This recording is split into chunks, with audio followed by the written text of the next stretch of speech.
Why does fresh bread smell so good? The answer is pure chemistry. Today, we're breaking down the science behind that warm, comforting bakery smell and why your brain is absolutely obsessed with it. When bread comes out of the oven, the aroma fills the room instantly. It's sweet, toasty, warm, and almost impossible to resist. But that smell isn't just bread. It's a complex cloud of dozens of aroma compounds. Two major reactions create that iconic scent.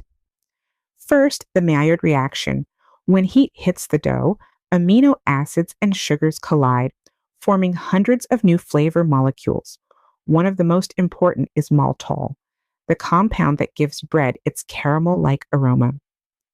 Second, fermentation.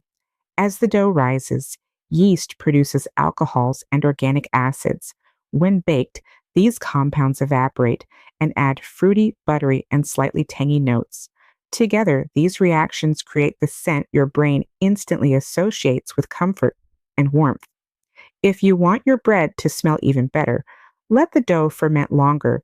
More fermentation means more aroma compounds and a richer, deeper smell. Humans are wired to love the smell of bread because it signals warmth, calories, and safety, a survival instinct shaped over thousands of years. Follow for more food explained simply on the flavor breakdown.